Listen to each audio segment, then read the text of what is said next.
আমরা ওয়াজ করি ৭৩ দলের ৭২ দল দোজখে যাইবে আর এক দল জান্নাতে যাবে, কি ওয়াজ করি না আমরা? কিন্তু আল্লাহ কোরআনে কি তা বলছে? আল্লাহ বলছেন কি, হুয়াল্লাযী খালাকাকুম, সূরা তাগাবুন দেখেন, হুয়াল্লাযী খালাকাকুম, তিনি আল্লাহ, তিনি তোমাদেরকে সৃষ্টি করেছেন। ফামিনকুম কাফের অমিনকুম মোমেন, তোমাদের প্রথম দলটা বড় দলটা কাফের, দ্বিতীয় দলটা মোমেন। কাফেরের সংখ্যা বেশি, মোমেনের সংখ্যা কম। তো পৃথিবীর মানুষ হলো দুই দলে বিভক্ত, মোমেন এবং কাফের, এর বাইরে কোনো দল নাই। মরার পরে মানুষ দুটা জায়গায় থাকবে, ইরলিন এবং সিজিন, এর বাইরে কোনো জায়গা নাই। তারপরে বিচারের পরে মানুষ দুটা জায়গায় থাকবে, জান্নাত এবং জাহান্নাম, এর বাইরে কোনো জায়গা নাই। কি আছে? তা আপনি ৭৩ দল কোথায় রাখবেন? ৭৩ দলের ঠিকানাটা কোথায় বলেন? আল্লাহ বলছেন মানুষ দুদল। আপনারা কেন ঝগড়া করেন? যারা লা ইলাহা ইল্লাল্লাহ বলে তারা মুসলমান, তারা আপনার ভাই। আল্লাহ রসুল বলেছেন, কঠিনভাবে বলেছেন, যারা লা ইলাহা ইল্লাল্লাহ বলে কোনো পাপের কারণে তুমি তাকে কাফের বলিও না। এখানে অনেক আলেম ওলামা আছেন না, বলেননি আল্লাহ রসুল? লা তুকাফিরহু বিযামবিন। আল্লাহ রসুল বলছেন, মান কালা লা ইলাহা ইল্লাল্লাহ, যে লা ইলাহা ইল্লাল্লাহ বলে কোনো পাপের কারণে তুমি তাকে কাফের বলিও না। কাজে আপনার তো আপনার মতের না হলে ওই কাফের, ওই ফাসেক, ওই খারিজ, এটা আপনারা ফতুয়া মারতে থাকেন মানুষকে। আপনি কাকে কাফের বলেন? আপনি ৭৩ দলের ৭২ দোজখে দিলেন। আপনি এই কথার জবাব দেন যে ৭২ দলকে আপনি দোজখী বলছেন, তারা কি লা ইলাহা ইল্লাল্লাহটা বলে না? কিভাবে আমার কথার জবাব দেন? যে ৭২ দল আপনি বললেন দোজখী, জাহান্নামে, যে একটা দল ভেস্তে দেবে, এই ৭২ দলের লোকগুলি কি লা ইলাহা ইল্লাল্লাহ বলে না? কি কথা বলেন? যদি বলে তাহলে আপনি তাদেরকে কাফের বললেন কোন সাহসে? আর রাসূল তো বারবার বলছেন, সাহাবীরা বলছি, ইয়া রাসূলুল্লাহ ওয়াইন জানা ওয়াইন সারাকা, যদি জেনা করে, চুরি করে, তাহলেও কাফের বলবো না? আর রাসূল বলেন না, ওয়াইন জানা ওয়াইন সারাকা। ৩ বার সাহাবীরা রিপিট করছে, ৩ বার আল্লাহ রাসূল একই জবাব দিয়েছে। এই জন্য মানুষকে কাফের বলা কোনো অহংকার না, বরং এটা অপরাধ। মানুষ হলো দুদল। কাজে এই জন্য আপনি যে যেভাবেই থাকেন, হানাফি বলেন, আহলে হাদিস বলেন, আহলে সুন্নাত বলেন, পীরের মুরিদ বলেন, যে যাই বলেন, তরিকাপন্থী বলেন, যে পন্থী বলেন, মানুষ দুই দল, মোমেন এবং কাফের, এর বাইরে কোনো দল নাই। এখন যারা কলমা বলে, ত্রুটি থাকলে তাদেরকে ভালো করার চেষ্টা করেন। আপনার কাফের বলাতে কিছু আসে যায় না, আপনার কথায় বিচার হবে না। কি হবে নাকি? আপনি একজন কাফের বললেন আর আল্লাহ কি সে একে কাফের লিখে নেবে নাকি? বরং আপনি বলছেন, আপনার আমলনামায় লেখা থাকবে যে আপনি অমুককে কাফের বলছেন। এটা আপনাকে প্রমাণ করতে হবে যে তুমি তাকে কাফের বললা কেন, বলো, জবাব দাও। আপনি তো কাফের বলে আনন্দ উপভোগ করছেন যে আমি একে কাফের বলছি, ফতুয়া দিয়েছি, কিন্তু এটা তো আপনার আমলনামায় লেখা আছে। আপনাকে আল্লাহ প্রমাণ করতে বলবেন যে এই লোকটাকে তুমি কাফের বললে, এটা তুমি প্রমাণ করো, অপরাধটা কি তার।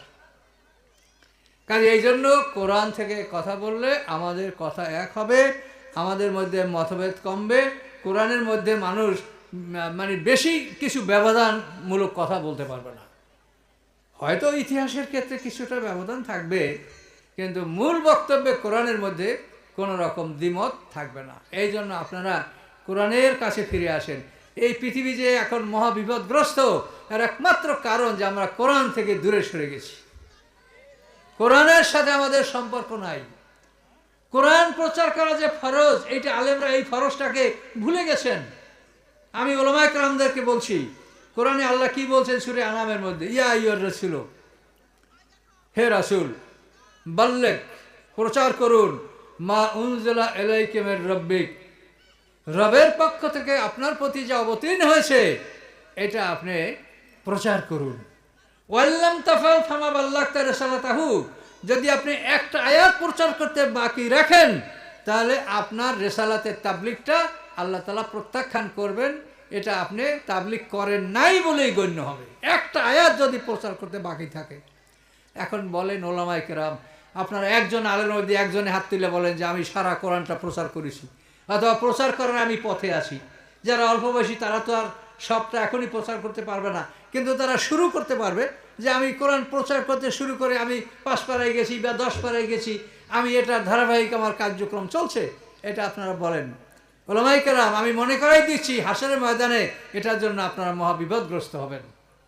যে কোরআন প্রচার করা তোমাদের ফরজ ছিল, বাল্লিগ, ইম্পারেটিভ সেন্টেন্স, আমরের সিগা, প্রচার করুন। কোরআন প্রচার করা ফরজ, তাবলীগ মানে প্রচার, আর তাবলীগ করা ফরজ। তাবলীগ করতে হবে আল্লাহ যা নাযিল করছেন তাই। আপনি স্কুল খুলে যদি সিলেবাস মেনটেন না করেন, তা আপনার স্কুলে একটা ছাত্র পাশ করবে? সরকারের অনুদান আপনি পাবেন? অন্যভাবে অনুদান নিলে তো সব ফেরত দিতে হবে। তা আপনি স্কুল খুলছেন, সিলেবাস মেনটেন করেন। তাবলীগ মানে প্রচার, প্রচার করবেন কোরআন। কোরআনের প্রচার আজকে সমাজে নাই। তো এই জন্য আপনাদেরকে আমি স্মরণ করাই দিচ্ছি যে আপনার কোরআনের প্রচার, কোরআন শিক্ষা, এটা আপনারা চালু রাখেন। এটা চালু রেখে যদি আপনার মৃত্যু হয়, তা আপনি বলতে পারবেন যে আমি এটা শুরু করেছিলাম, আমি শিক্ষক, আমি তালেব ইলম। আল্লাহ ক্ষমা করতে পারেন। আপনার আমার ইবাদতের আল্লাহর কোনো প্রয়োজন নাই। ইবাদত করলে আল্লাহর কোনো সম্মান বাড়ে না। ইবাদত করি আমরা আমাদের জন্য। বলবেন যে ইবাদত কেন করি? এই দেখে যে মাইকটা কথা বলছি না, তো এটা তো আমরা চাই কি যে হর্ন থেকে বড় কথা বের হোক, এটা আমরা চাই। তো এইটা হর্ন থেকে বড় কথা বের হবে না যদি তার মেশিনারি সিস্টেমটা ঠিক না থাকে। বাইর হবে? কথা বাইর হবে না। তো আপনাকে আল্লাহ বলছেন যে আমি মানুষকে খেলাফতের জন্য সৃষ্টি করেছি, ইন্নী জাইলুন ফিল আরদি খলিফা। মানুষকে আমি ইবাদতের জন্য সৃষ্টি করেছি, আমা খালাকতুল জিন্না ওয়াল ইনসা ইল্লা লিয়াবুদুন। এটা কোরআনের আয়াত। কাজে ইবাদতের দায়িত্ব এবং খেলাফতের দায়িত্ব পালন করার জন্য আপনার ইঞ্জিনে ফিটনেস লাগবে। কি বলতে পারছেন? ইঞ্জিনে ফিটনেস লাগবে। এখন এই ইঞ্জিন ফিট করার জন্য আপনার কি লাগবে? ইঞ্জিনের যে আবিষ্কারক সেই বলতে পারেন, না আর কেউ বলতে পারে? এই ইঞ্জিনটা যে আবিষ্কার করছে, এটা কিভাবে ব্যবহার করতে হবে সেটা আবিষ্কারক বলবে না আপনারা বলবেন? কথার জবাব দেন। তো মানুষের এই যে মানুষ ইঞ্জিন, এটা কে সৃষ্টি করছে? আল্লাহ। এখন এই ইঞ্জিনটা ভালো থাকবে কি করলে? আল্লাহ বলছেন তোমাদের গাড়িগুলি যখন তেল ফুরিয়ে যায়, মোবিল ফুরিয়ে যায়, তখন তোমরা পাওয়ার স্টেশনে, পাওয়ার পাম্পে গিয়ে ফিলিং স্টেশনে তোমরা গাড়িটা লোড করো। তা আল্লাহ বলেন তুমি মানুষ, এই ইঞ্জিন আমি সৃষ্টি করছি, আমি আল্লাহ। আমি তোমাকে বললাম যে দৈনিক তুমি 5 বার ফিলিং স্টেশনে গিয়া তোমার তেল লোড করতে হবে। কয়বার? আপনার ফিলিং স্টেশনটা কি? মসজিদ। ফিলিং স্টেশন কি বলেন? মসজিদ। এই ফিলিং স্টেশনে ঢুকা ইঞ্জিনে তেল ঢুকাও। তেল ঢুকাবার পরে ইঞ্জিন ওইখানে বসে রেখো না, ওইখানে বসে ইঞ্জিন স্টার্ট করে তেল পুরো না, বের হয়ে পড়ো। ফায়জা কুদিয়াতে সালাতা ফান্তাশিরু। কি নামাজ শেষ হয়ে গেলে কি করো? বের হয়ে পড়ো। নামাজ শেষ হয়ে গেলে তুমি কাজে লাগো, তুমি কাজ করো, শ্রম করো, পরিশ্রম করো, মেহনত করো, তোমার ব্যবসা বাণিজ্য কাজকর্ম সঠিকভাবে করো। তুমি যদি এটা না করো তো ধন সম্পদ বিধর্মীদের হাতে চলে যাবে। তখন তুমি মুসলমান, তুমি হাত পেতে বেড়াবে, তুমি ভিক্ষুক হবে। কাজে আল্লাহ বলছেন আজান দিলে মসজিদে ঢোকো, নামাজ হয়ে গেলে মসজিদ থেকে বের হয়ে পড়ো। বলেন ওলামায়ে কেরাম সরাসরি কোরআন এটা আছে কিনা বলেন? ইজা নুদিয়া লিস-সালাতি মিন ইয়াউমিল জুমআতি ফাসআউ ইলা যিকরিল্লাহি ওয়া যারুল বাঈ। আজান হলে মসজিদে ঢোকো, বেচাকিনা বন্ধ করো। ফায়জা কুদিয়াতে সালাতো ফান্তাশিরু। নামাজ শেষ হয়ে গেলে জমিনে বিস্তারিত হও, ছড়িয়ে পড়ো, জমিনে বিক্ষিপ্ত হও। আবতাগু মিন ফাদলিল্লাহ, আল্লাহর দেওয়া যে অনুকম্পা অনুগ্রহ আছে এটি তোমরা অর্জন করো। ধন সম্পদ উপার্জন করো, শক্তিশালী হও। শত্রুদের হাতে মার খেও না, নিজ হাতে নিজেরা ধ্বংস হও না। কারণ এই কথাগুলো সব আল্লাহ বলেছেন, কিন্তু আল্লাহর কথা আমরা বলি না। কাজে এই জন্য আমি অনুরোধ করব, আমার এখন বেঁচে থাকা অনেকেই মনে করছেন যে হয়তো মোজাম্মেল সাহেব বেঁচে নাই, এরকম অনেকেরই ধারণা। অনেক জায়গায় গেছি, পরে হুজুর আপনার জন্য আমরা দোয়া করছি, মনে করছি আপনি মরে গেছেন। যে এই দেখেন আমার ভাই বলছে যে আমাদের এটা ধারণা ছিল। তো এই জন্য আল্লাহ বাঁচিয়ে রাখছে, এটা আল্লাহর নিয়ামত। এই জন্য আমি অল্প কথার মধ্যে আপনাদেরকে বলবো। আমার এখন বেশি কথা বলার এনার্জি না, আমি আগেও খুব বেশি কথা বলি না।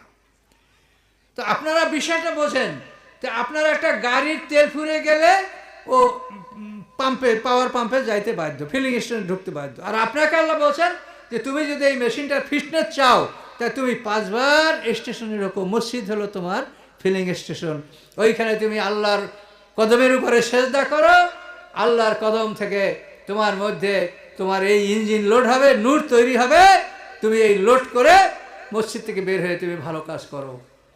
আবার যেভাবে সময়টাকে আল্লাহ বন্টন করে দিয়েছেন, 5 বার আপনাকে ফিলিং স্টেশনে ঢুকে আপনাকে তেল লোড করতে হবে। কি বুঝতেছেন বিষয়টা? তাহলে আপনার এই মেশিনটা সঠিক কাজ করবে। আপনি যে ইবাদতের জন্য সৃষ্টি করেছে আপনি ইবাদত করতে পারবেন। আপনাকে খেলাফতের জন্য সৃষ্টি করা হয়েছে, আপনি সেবামূলক কাজ করবেন। সেবামূলক কাজ করার নাম হলো খেলাফত। দেখেন যখন নির্বাচন আসে মানুষরা কি বলে যে আমারে ভোট দেন, আমি কিছু টাকা পয়সা আত্মসাৎ করব। কি এটা বলে?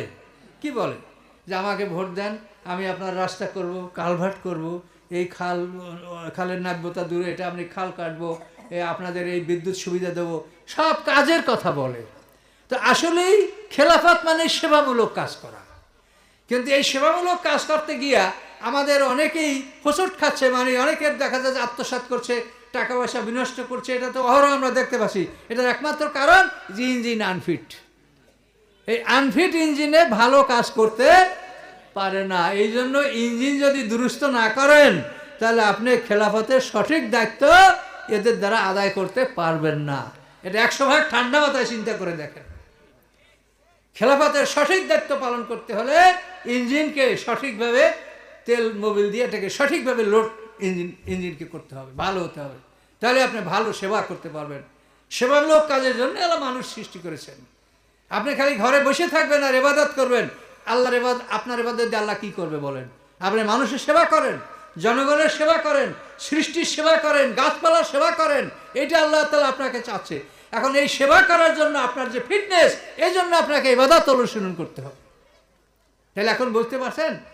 আপনারা আল্লাহর নামাজ, রসুলের সুন্নাত এগুলো না, আল্লাহর নামাজ না রসুলের সুন্নাত সবই আপনার, সবই আমার। কি বুঝতে পারছেন? কাজে এইভাবে বুঝে শুনে কাজ করেন।